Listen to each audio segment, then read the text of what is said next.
Hello. Hi. So this Vicki. has been like a long time coming. I know. We finally did it. I'm so excited. Yes. We have Meaghan Hohl with us today.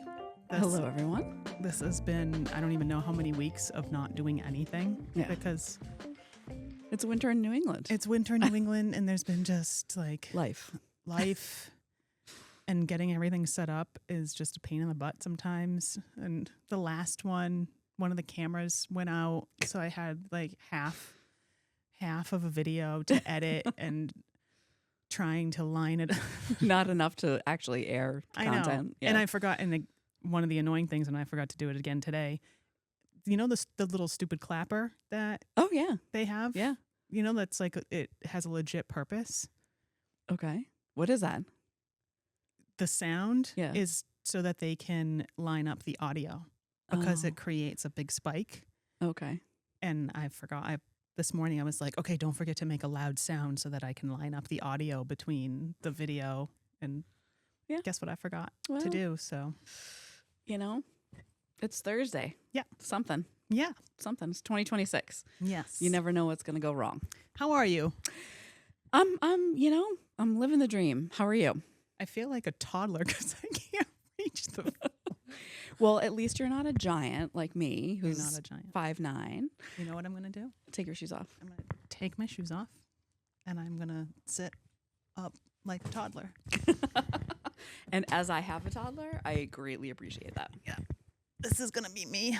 Yep. There Okay. we go. Meaghan. Vicki. So you are in PR. I am in PR. What does that mean?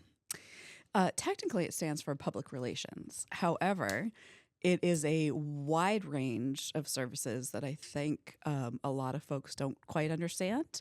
I think for the average person, and as I've been out there in the last 8 months talking to more local businesses and local entities, I think associations, nonprofits, I think they think automatically we just send press releases and try to get them in the Globe or some local paper.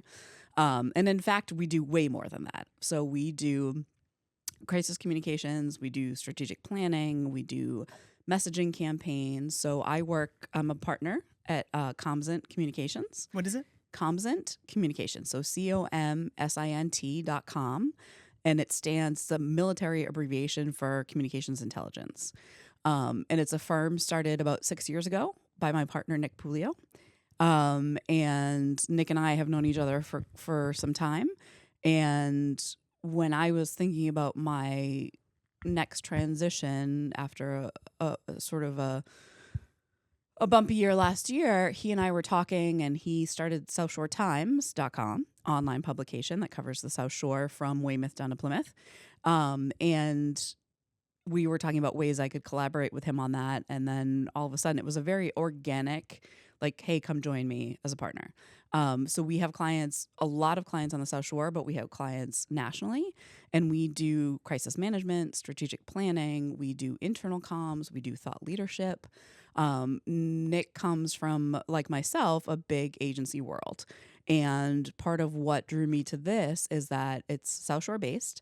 So I'm not commuting to Boston. I have an 11-year-old, Sebastian, and a 3.5-year-old, William. They are the number one best thing I've done in my life. And that being said, I wanted to be more flexible and available to be able to get them off to school, to pick them up from school. My husband, Andy, is in construction, so his schedule is not flexible. So being able to be there and a big part of their lives as they're growing up was important to me. Nick has 4 kids, and I think he feels the same. And we just had this great synergy when we came together to partner. But I think, people think of PR, they think, oh, you're going to send a media release and try to get that's like maybe 1% of what we do.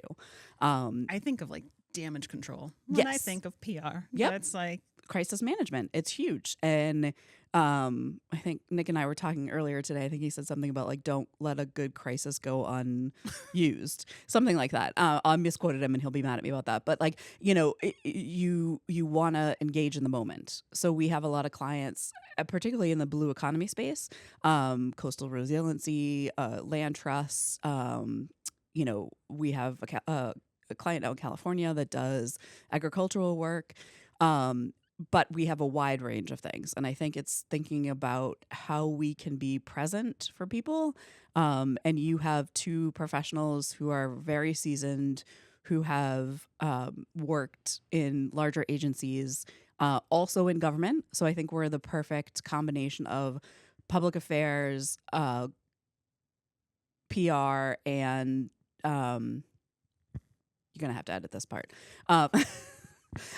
We're the perfect intersection of public affairs, business, and media relations. So I have an MBA from GW. Nick did his MBA program at Harvard. So we understand the importance of business and how the economy, but we also understand it from a public affairs perspective, from working in government and understanding that component of it. And that's a large part of kind of what we do as our PR firm. Does that help you understand us a little bit more? Or no, you're looking very confused. Very confused. That's a lot. Yeah. That's a lot. Yeah. I'm like, okay. So do you want me to give you an example? Yeah. And like, what size business do you work Yep. with? Yep. Because I think when I think of like who would need a PR company, I think, like I said, like my first thought goes to like damage control and like celebrities and like all the ways that they mess up and need somebody to swoop in and fix it for them. So my mind goes to large scale. Yep. Then when I think like on my level, right? Like, do you work with small businesses or? Yep. So a large part of the reason I think Nick started Comsint and what drew me to join him in it is that small businesses need PR and communication support more than the larger companies, right? So I worked at Fidelity for close to a decade, and I did internal comms, but they have, I don't even know how many people they have now that do internal comms. They have a whole team that does external comms for their various business lines. They don't hire outside PR firms because they have these large teams inside. If you're looking at a small company or a company that's not quite that global, they don't have the funds or the ability to hire somebody internally to do their comms. So that's what we're here to do. Like, we can come in and advise you. Like, how do you talk to your employees? Your employees are your biggest brand ambassador, 100%. So how do you communicate with them on a regular basis? And then externally, how do you communicate with the community? I mean, especially given that we have a large number of clients on the South Shore, one of them I'll give a shout out to Mass Captains, is the baseball club my son Sebastian plays for. But they've done such a great job of integrating themselves in the community and being really focused on how they're impacting their athletes and how they're impacting the community. Can you give examples? Yeah. So they, and my friends say this to me all the time. They're like, "Hi, it's February. How is he practicing 3 days a week?" I'm like, well, one day is hitting, one day is strength training, and one day is team practice. And the strength training is what everybody is so like enamored with. They think this is great. Like, not all clubs do that, and not all athletes get that level of interaction. So, we just ran in the South Shore Times a great profile on Corey Blair, who's one of the co-founders, along with Jared Edmondson and Jerry Toomey. And they have such a great program. And I think that's what Nick and I are drawn to, is living and working in the community, especially post-COVID, right? Nobody wants to commute to Boston. I lived 17 miles from my last job in Boston, and it would take me on average 2 hours to get there and to get home. That's brutal. 4 hours in the car that I'm unproductive, that I'm not with my children, and that I could do very easily from my... And just like soul draining. Yes, right? yes. Like completely demotivating. Yeah. Exhausting. Anybody that's driven to Boston lately, I went in right before Christmas and met two of my best girlfriends, and we did the snowport. And we drove in, and there was no traffic in the morning. It was like, oh, it only took me 35 minutes. Isn't it crazy? And then Sunday we drove out, and it was like an hour and a half because, people were up and about. It's insane. Yeah. And never mind, like, if you're talking about environmental issues, like your carbon footprint, what are you doing? Public transit is only so reliable, especially when I'm the person that has to be available for kids if we get a call from the school that they're sick or whatever, which I don't mind at all and love, but it just prohibits you if you Right. have to wait on public transit. So I think our passion is very much for the community we live in. I think we have some wonderful businesses, including your own, Lair Real Estate here in Plymouth, and I know you're all over New England and Florida. And you have a beautiful office. I can see the harbor from here, which is amazing. I love it. It's my happy place. It's an amazing space. It really amazing. is. Yeah. And I mean, speaking to that, with even like, you know, having that drive into the city, it just changes your whole perspective. Like 100%. having that, Yep. I can come in and work, and when I'm just like tired of being behind the desk and kind of stressed out, just look out at that. Yeah. And like it just all melts away. Like go take a quick walk by the water. I was gonna say, yep. The It's ocean perfect. is my happy place, and Yeah. I lived in Manamet until I was in the 3rd grade. So this still is my happy place. So I will come down here with my kids, and we'll go for a walk, and we'll get ice cream, and we come down here and grab dinner. And the ocean for me is personally very calming and very soothing. But tell me more about your journey and what you're in, breaking into next. So this has been my office for 2 years now. Lair has had it as the Plymouth base. My broker, Stacey Alcorn, she's incredible. She has her hand in so many different things, and she's built Lair to be one of the largest independent brokerages in New England, and she's expanded into Florida, like you mentioned. It's been incredible to watch her do that, and she's an attorney. She's written books. She's such a strong, independent woman, almost to the point of like frustratingly so, because like I want to get in her head so badly. I've like begged her to like be my mentor and train me, and she doesn't have the time. And she's so methodical about what she does, and like slow to respond. Stacey, I will say that you're very slow to respond. It drives me nuts, but slow to make decisions because she's so thoughtful and methodical about things. So it's kind of cool to be like frustrated by her because I can't get as much as I want, but also like that is growth for me to like watch that and kind of be forced to be like at arm's length.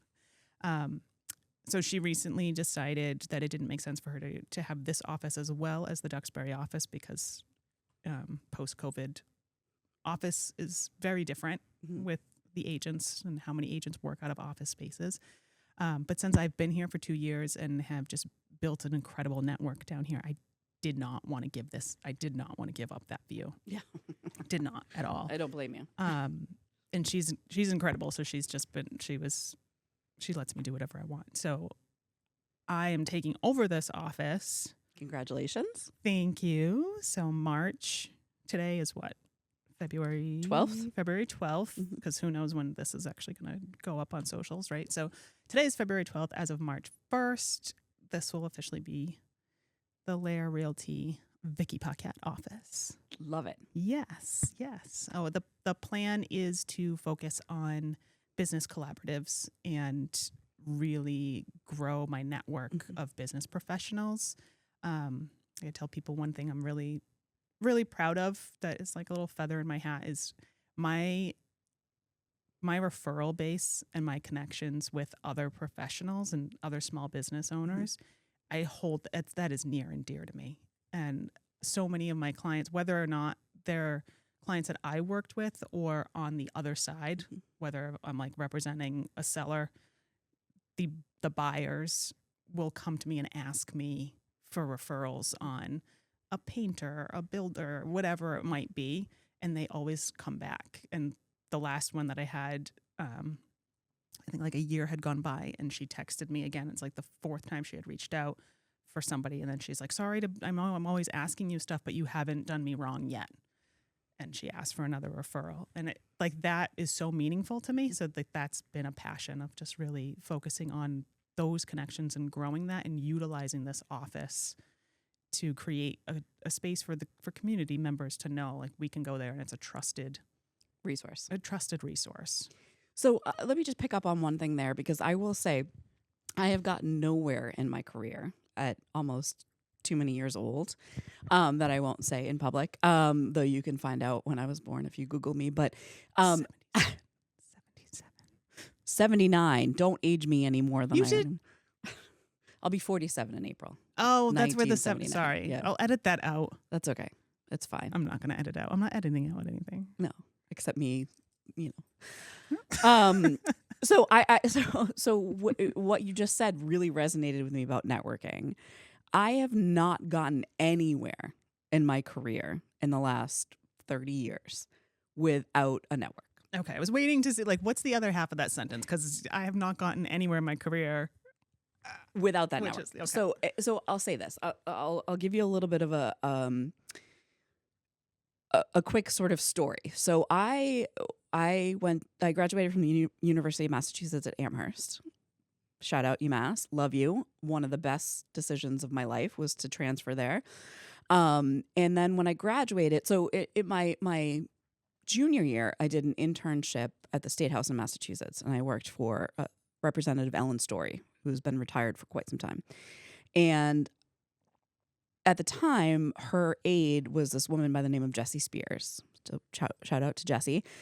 She was amazing, both her and the representative. And they gave me such an opportunity to understand public service and public policy and how that affects everything.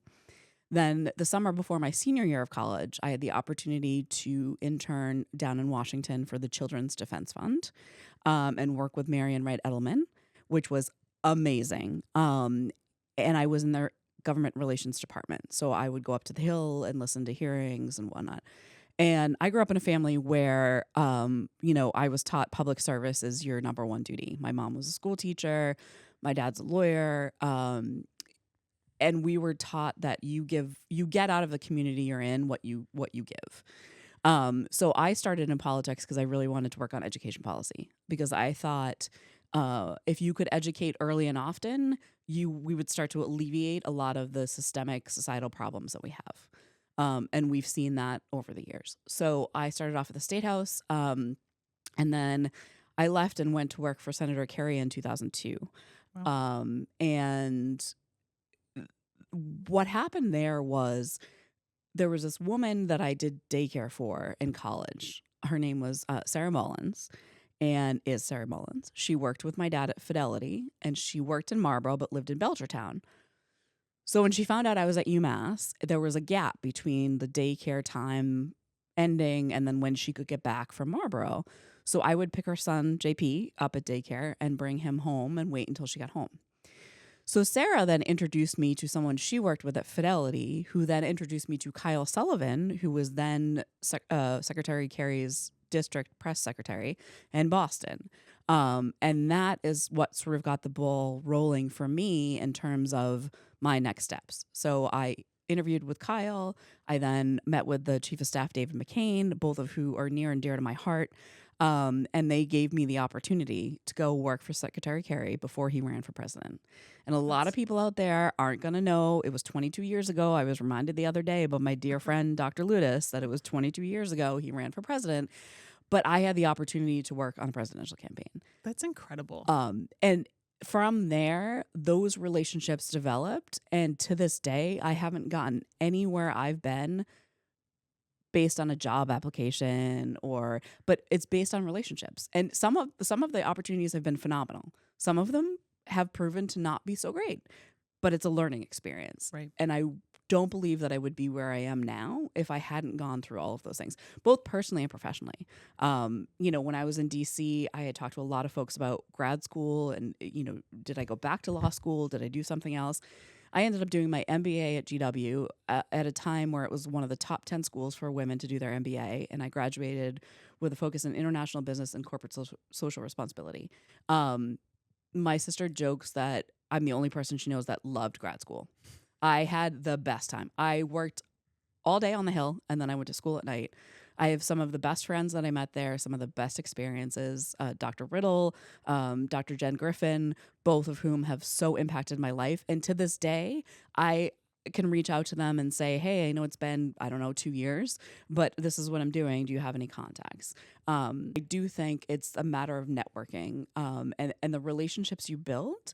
And I've had so many people keep in touch with me over the years, which to me is so fulfilling to say that, I've made some sort of impact on their life where they feel like I have advice or insight that might help them. And maybe they're delusional, but, I would hope, sorry, Ariane and Georgia, if you think two of my latest colleagues, but I that's so important. What you said is like Yeah. the relationship building is key. And that's what I think Nick and I have found with Comsint on the South Shore is we're not a big agency. We don't charge hourly. We do contract based work, which is very different than a lot of PR firms. And it's all relationship based. It's, you know, you're gonna get the senior strategy level. We're not gonna come pitch you and then you're gonna get somebody who's, you know, 20 years younger who hasn't been in the industry and doesn't understand what's happening. Right.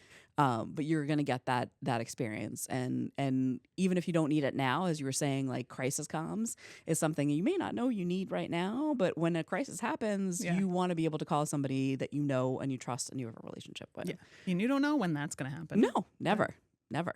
Right. Which is, you know, good and bad. I mean, good for business, bad for the crisis that's Yeah. happening. But so what got you into real estate? Like how did this all come about for you? I've now given you my very boring long background. Yeah, but your background is so boring. I mean, you worked on a presidential campaign. Like, God, snooze. JK04. Snooze fest. Could you be any more cliche with what you... How did I get into real estate? So prior to this, I owned a gym. I owned Duxbury Fitness. So I've always been involved in business. I've always known that I don't do well working for other people at all. But business has always been my passion. And I just like, I'm very hands-on. I like to have my hands, like be involved in many different things, and did that for 14 years. Toward the end of it, my husband was in corporate. He's an accountant. Talk about boring. Does he do taxes? He is not a CPA. He is not a CPA. He was working for a property management company. So he was the controller for them. And he just knew, like, it was killing him.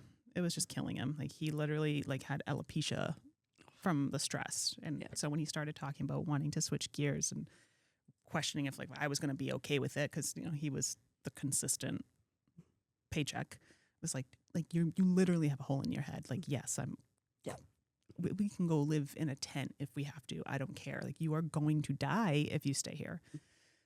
So over COVID, he decided that was it. And his passion has always been, like, he's hands-on as well. Like, he loves fixing things and doing renovations. Like, he's always worked on his own houses. So he got into flipping.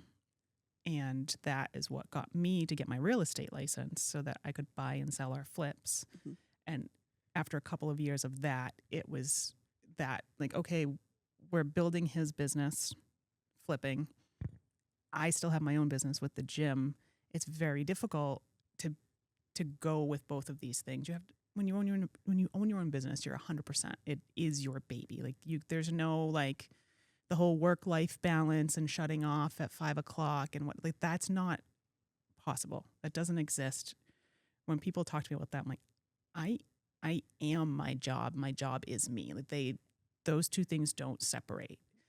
And that was becoming the case for him.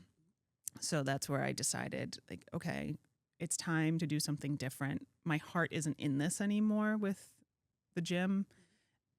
And I want to be able to support what he's doing, because he supported me for all these years. But I still need to have something for me, because I am a strong, independent woman. Absolutely. And damn the man. Damn him. To hell. No offense, Justin. No offense, but damn you. No offense, Andy. Yeah.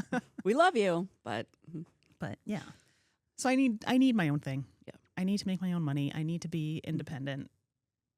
And this was that opportunity to be able to support him and build this thing together, while also having that parallel road that is my own versus.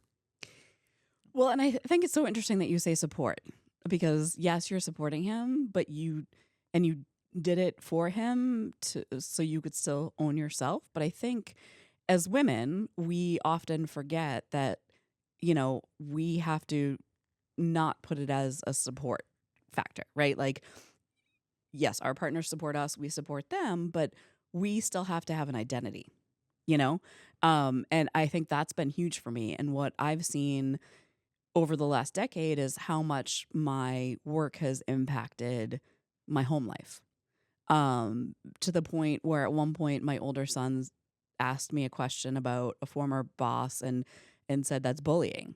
Why are you letting that happen? And that took me back to like, wait a minute, that's not what that's not what I've raised my children to believe. And they see a strong woman, and I want them to see that. My favorite story is my oldest son was getting on the bus for kindergarten, and I said, Bud, can I have a hug before you get on the bus?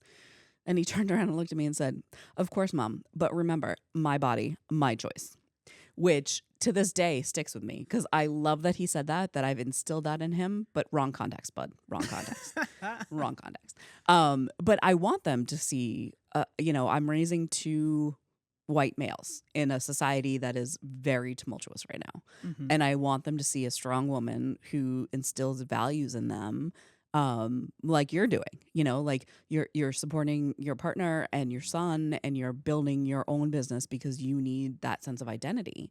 And we don't need to give that up. And I think that's, unfortunately in the current environment, we're seeing a lot of backlash on that. People always say you can have it all. You can be a mom, you can work full time, you can be a partner and like do the laundry and go to soccer practice and all this.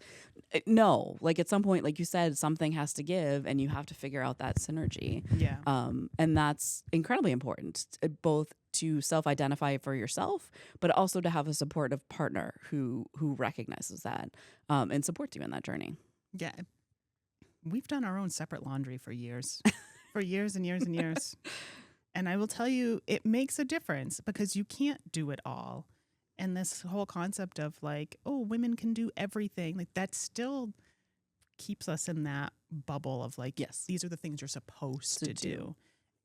And some do and some don't. And it all depends on what works for your family. Yep.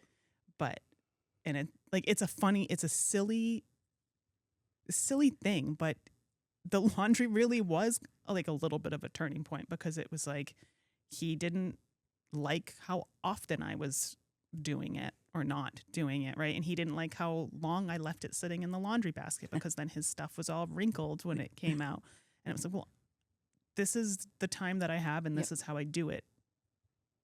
Yep. But it wasn't even a fight. He was like, oh, I'm just going to do it myself. Okay. Like, okay. Yep. And he did. Yeah. And I have mine, and now my son does his own. Yep. And the moment he was tall enough to reach the bottom of the washer to pull his stuff out, yep, he started doing his own laundry. Yep. And it was just like, this is like we're so independent of each other. Yeah. And in some ways, I wonder sometimes, like, is that bad?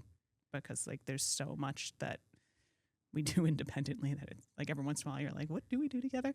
But it works. And that's what you have to do. Like you got to figure out what works for you, and what works for you doesn't work for somebody else, doesn't work for, and what we've tried to do is, I remember, being 14 and coming home from school and saying to my dad, I don't know, y'all might be too, young to remember this, but the hypocolor shirts where you like touch them and they change color. Yeah. Yeah, so I'm dating myself, but I remember somebody had one at school or something like that, and I came home and I said, well, this is what I want. And I remember my dad saying to me, well, if you want to buy it, go out and get a job and make your own money to do it. And knock on wood, I've had a job pretty much every day since I was 14. I started off babysitting, and then I worked in a bakery, and I worked at CVS, and he instilled that sense of structure in all five of us. Well, most of the five of us, because I'm one of five. But do we need to like call out the one that doesn't have this? He'll know who it is. Yeah. But like that sense of you're not entitled to anything. You know what I mean? Like you've got to work for it. And that's what we've tried to do with my oldest too, is like back to the laundry example, like I will do the laundry, but I'll tell him, the buzzer went off, go down and swap, washer to dryer, bring it up. He's responsible for the trash in the morning and the recycling, and he's got his set chores. And I've got friends that have said to me, like, that's amazing, he's only 11. I'm like, well, there's a sense of responsibility. Like you have to contribute to the greater good. And I'd like to think that by doing that at the family level, he will continue to do that at the societal level. Because I think, without getting too political, though anybody listening to me knows where I stand, I think we're in a particular crossroads in this country where we talk about accountability and we talk about showing up. And, I watched an interview earlier today with Michelle Obama and Stephen Colbert talking about her latest book. And, she talks about going, when they go low, we go high, and what going high means. And what going high means isn't you're better than everybody else. It's like, how do we find a collective solution that works best for everyone? And if you haven't watched the interview, I encourage you to go watch it. Politics aside, I think the message is 100% spot on. How do we work collectively together to make a better situation? And I think that goes from the macro to the micro. That goes from, national, international politics to your home, where how do things work for you? You all do your laundry separately. That's great. That works for you. Other people may not, but I think finding that balance, particularly as women in an era where we're coming out of that, like, you should be able to do it all because we had to fight so hard to get anywhere. But anyway, I've philosophized enough about like the state of the world and our role. But so tell me, I want to know, what's your 5-year plan? What's your 10-year plan? Ooh, 10-year plan? I have no idea. Okay. It's really a 4-year plan. Okay. Because, so my son is 13. He is going to be heading into high school. I know. He's just such a cool kid. Yeah. He's just such, like, like the memories pop up on my phone of like when he was 2 and 3, and I just miss being able to like scoop him up and watch his little videos. But he's just so cool. Yeah. He's just a good kid. And like going back to the stupid laundry thing, I know it's so silly, but I don't get on him about doing his laundry. It's just like, like when I see the pile and then he comes out of his room one morning and he's mad and he's like, I don't have anything to wear. And I'm like, I don't know what to tell you. You didn't do your laundry.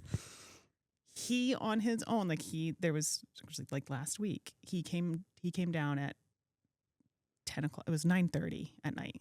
And he was like, Mom, what time do you think you're going to be going to bed? I was like, I don't know. Why? And he's like, do you think you'll be up long enough if I put my laundry in the wash now that you can put it in the dryer for me so that I have clothes in the morning, because I've been picking shirts out of my dirty hamper for the past 2 days. And how do you say no to that? Right? Yeah. And it's like, okay, I will do that for you, but you're asking me now to stay up for an extra 45 minutes. I will do that for you. What are you going to do to make sure this doesn't happen again? Mm-hmm. And, in the moment, he's like, I know. But then the next day, he, got all his stuff, went down, got his laundry. And then he had a mesh laundry basket. And he was like, can I use this as my laundry basket now instead of the wicker one that I have? It's smaller, so it'll make me do my laundry more often, so that I don't run out of stuff, because all my laundry doesn't fit in this, but it all fits in the wicker one. And it's light, so I can put it underneath my basketball hoop in my room, and then it's fun, and I can throw my stuff in. But like, I love that. Yeah, like, yep. He realized that there was a problem. He asked for help. He understood that I didn't need to, but he asked for the help, and then he solved it.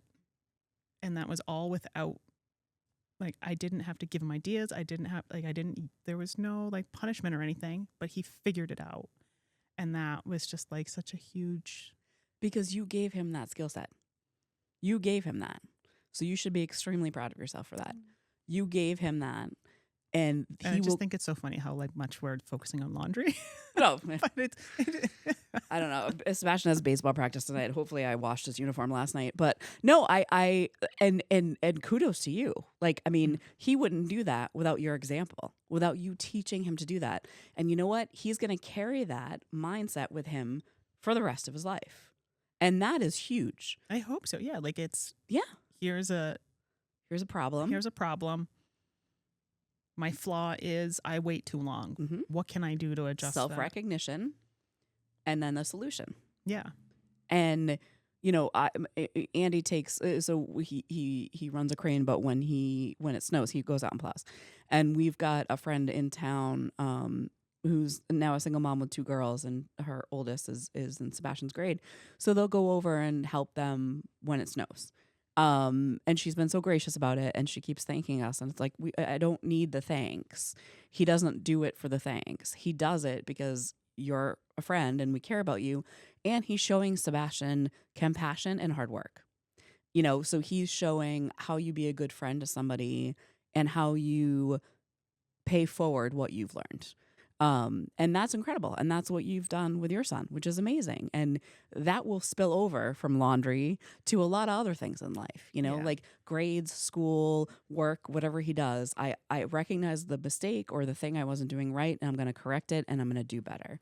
And that's huge. And I think that as parents, as moms, those are the biggest lessons we can give our kids.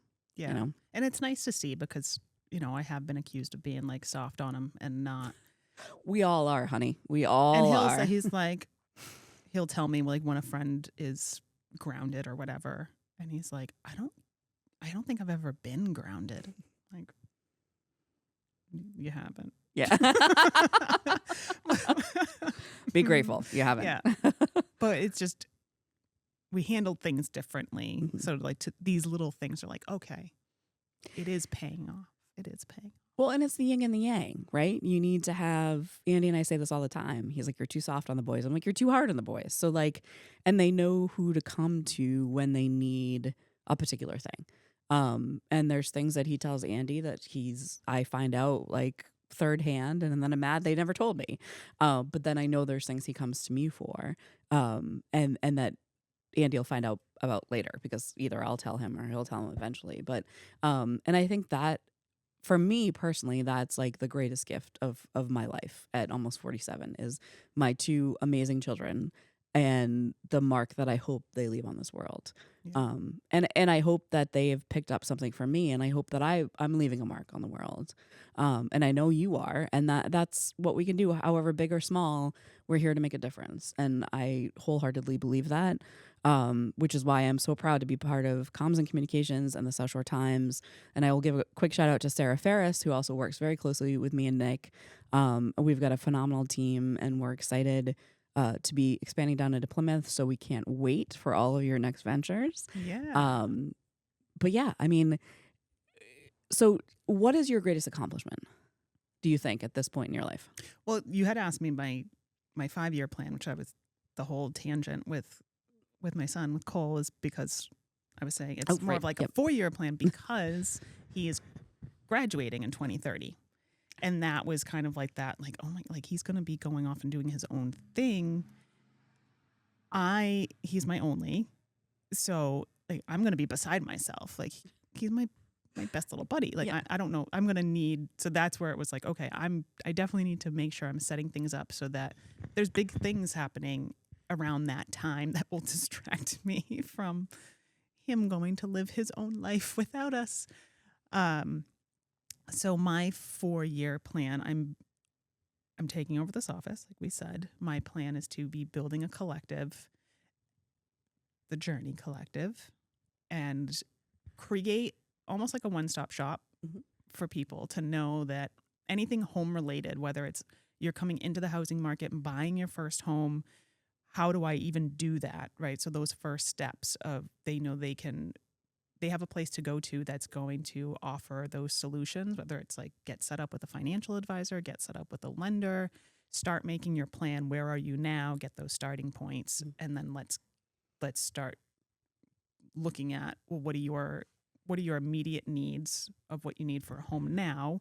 And then like your 5-year needs of what you think you're going to need for a home. Are you starting a family? Is your family growing? Is it just going to be you or you and your significant other, and your family's going to be just cats and dogs? So like you can stay on like a smaller home. You don't need to think about growing with that home.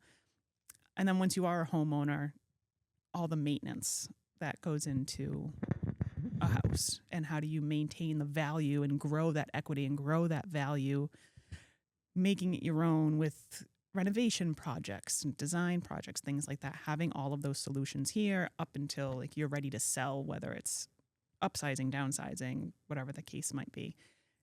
That is all going to be here.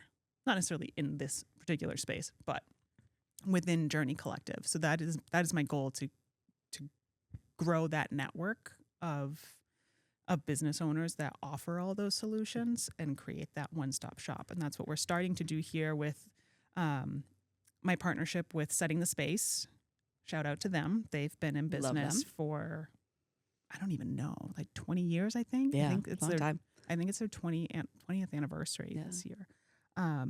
So they're actually just down the road. They have a big shop over there, a whole showroom and boutique, and they do all kind. They do so much. They offer so many different things: staging, design, clothing, even like moving services. That's phenomenal. Yeah, they a lot. Even like car rental stuff. Like they talk about one-stop shop. They do a lot. Yeah.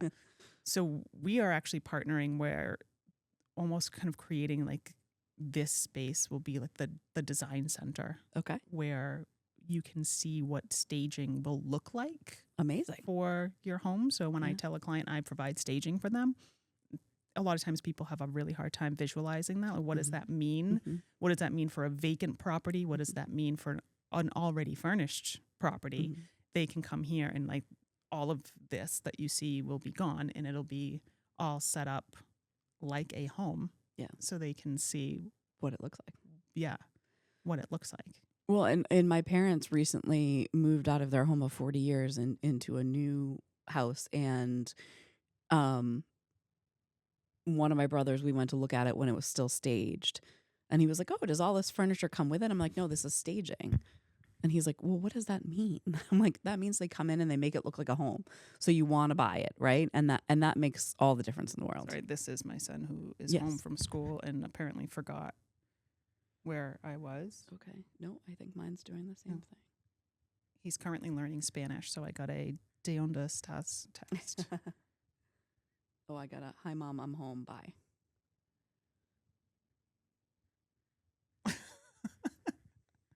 Sorry, mom moment. Mom moment. Nope. And I got the request, can I purchase an NBA something game request. Oh, anyway. Of course, yeah. I got the can I get a $10 Roblox gift card request. I like that they're on the same wavelength. Yes. Hey, I'm home. Can I buy something? Yeah, exactly. He spoiled my youngest because he, as I dropped my 3.5-year-old off at daycare this morning, he's like, "Will there be a prize for me at the end of the day?" I'm like, "A prize for what? Just being, I guess. I would like a prize for just being." What we haven't mentioned is the address of where you are right now. 32 South Park Ave in Plymouth. Perfect. Right at the waterfront. Yes. At the roundabout. The most perfect little location. It's amazing. Right across from Ryan's Family Amusements. So once we get everything set up, the adults can come check out all the staging and let the kids go right across the street and go play. And then they can go down to Tavern on the Wharf or East Bay Grill and have some lunch or dinner. Yep. Plymouth Coffee Company. We're going to be partnering with Plymouth Coffee Company. Love them. They have their machines are like a Keurig on steroids. They're awesome. Like fresh ground coffee beans. Amazing. It is better than, I won't mention specific names, but it is better than some of the fancy coffee companies around. What about any of the local wineries? You should have them in for a cocktail hour. Oh. Isn't there 1620? Yeah. Winery? Yeah. And there's the Uva wine bar. Yeah, there's a few. Yeah. So the plan here, I'm excited about it. I want to have regular events, workshops, do like design workshops, get people in to like learn how to renovate and design your house in a way that you get what you like, like your tastes, but also keeping in mind what's timeless. Right. Especially when the big things that people renovate, kitchens and baths, right? Like those are the big high ticket, long lasting items. And it's easy to fall into the trends, right? But like the trend of gray shaker. No offense to anybody who has gray shaker. Like we have white shakers at home. Our kitchen's white shaker. But it's not going to be long before like that's phasing out, right? So now it's like all the color is coming back. Yeah. The big bold colors. Yeah. Which is a little tougher because that you actually get sick of faster. Yeah. So you put all this money into renovating a kitchen, and a lot of people, you're not going to do it every 8 to 10 years, right? As trends change, it's like something that stays. Classic. Yeah. How many of you people still have like early 2000s Oh, you don't even want to hear about my kitchen. cherry, Yeah.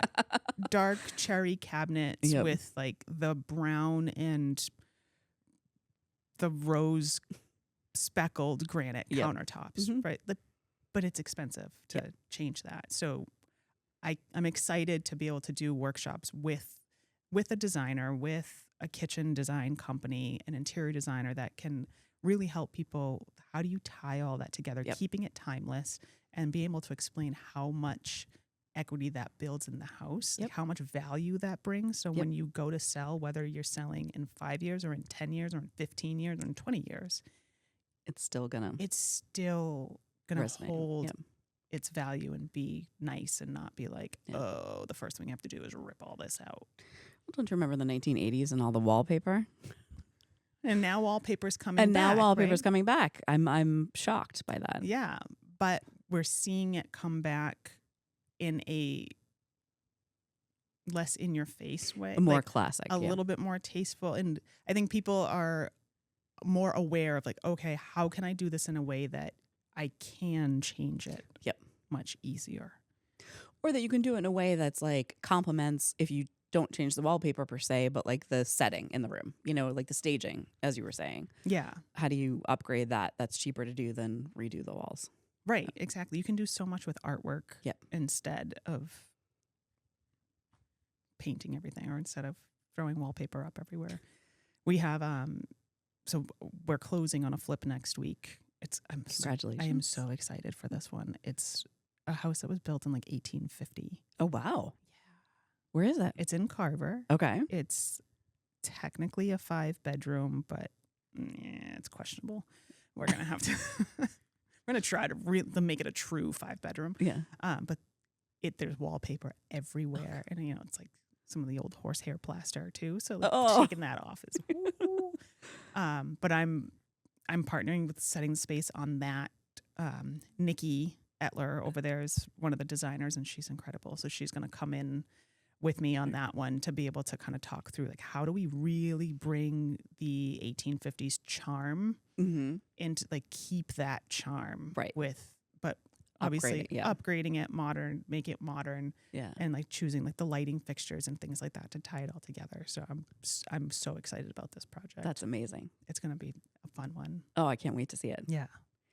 And we can edit this out depending on how you want to go. But I think, it would be great for the community and folks to be able to come in and have an open house here once you have the new space. And I think you might have some exciting things to share.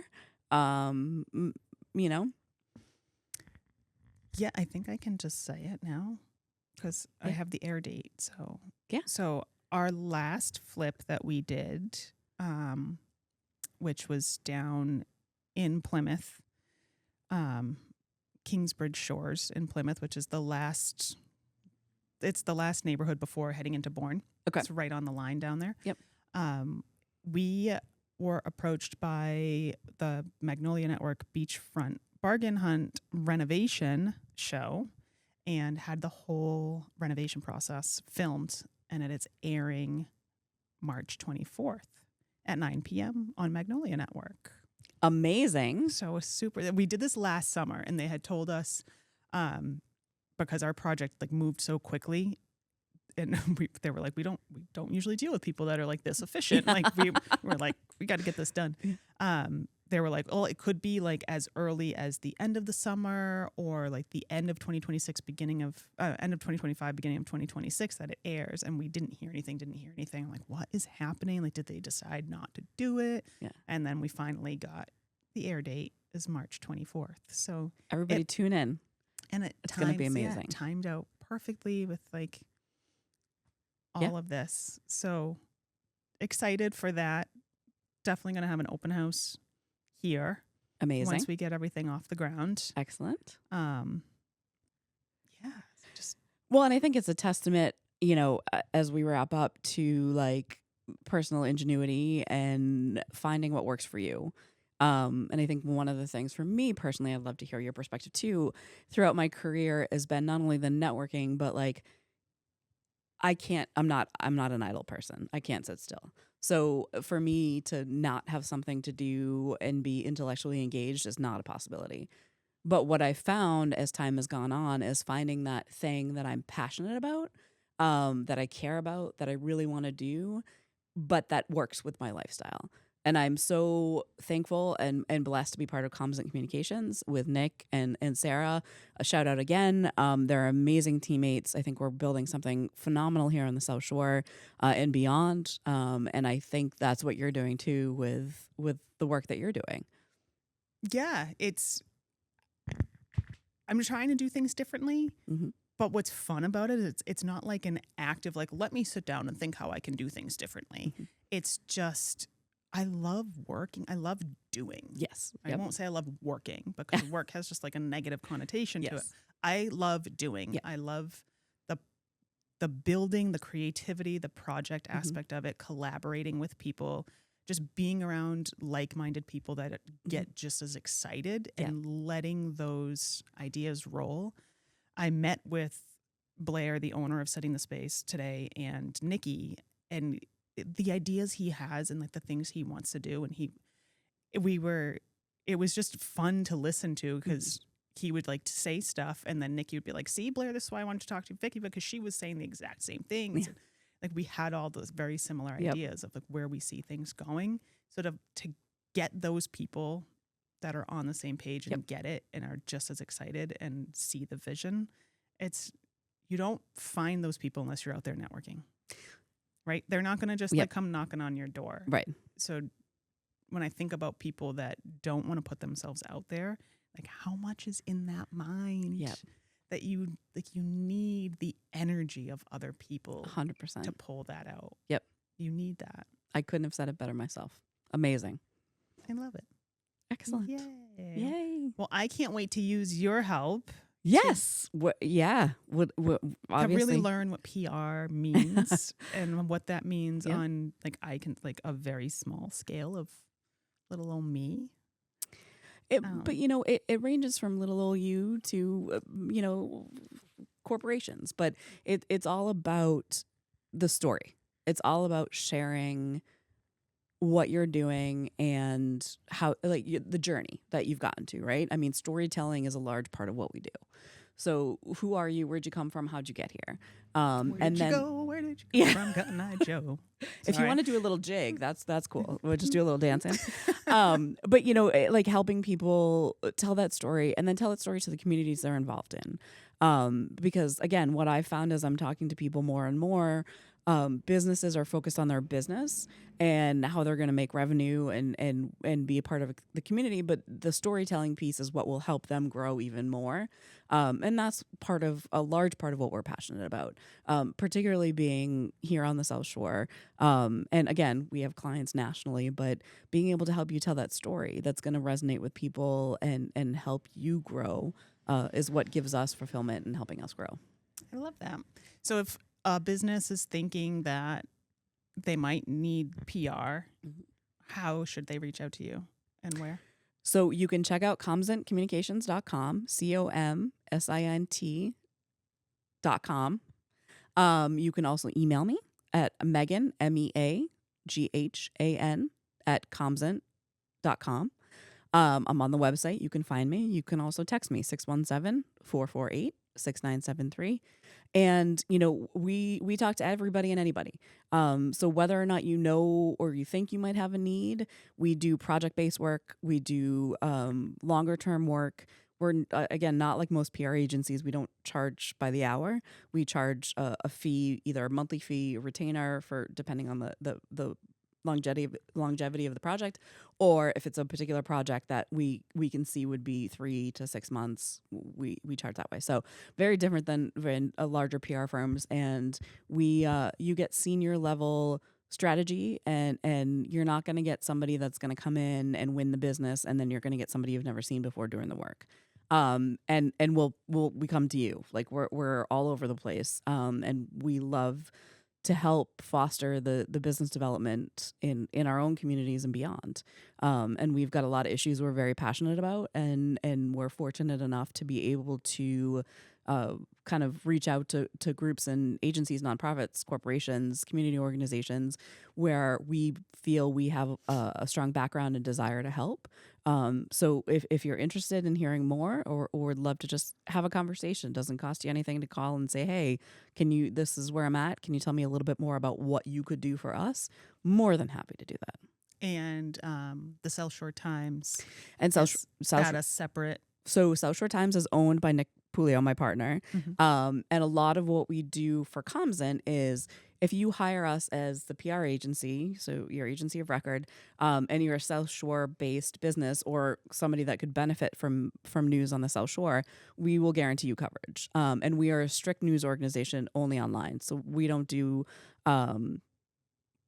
anything that's sort of sensational. It's just the facts.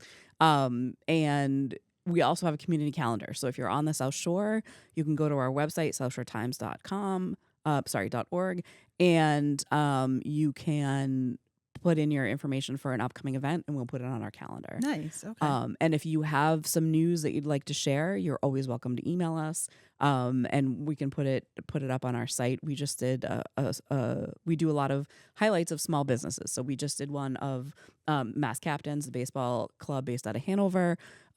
We've got one coming up on Joel Barrett Baseball, which is a club also based out of Hanover, but they do baseball clinics. And then we've got some coming up on some of the more local businesses like Richardson Insurance based out of Hanover. Sounds like a lot of Hanover, but just happens to be the few that we have upcoming. And of course, we'd love to do one on your upcoming venture.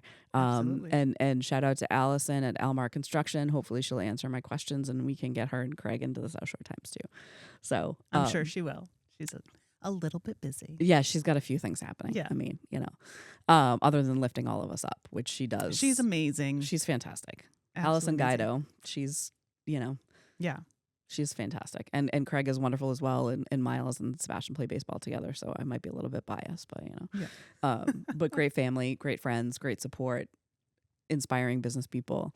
And that's a lot of what we want to do with South Shore Times too, is make the connections. And we've recently expanded down into Plymouth. So we're super excited to work with the Plymouth Chamber, and highlight a lot of the great work that's happening down here. That's incredible. Yeah. Awesome. I could talk to you all day.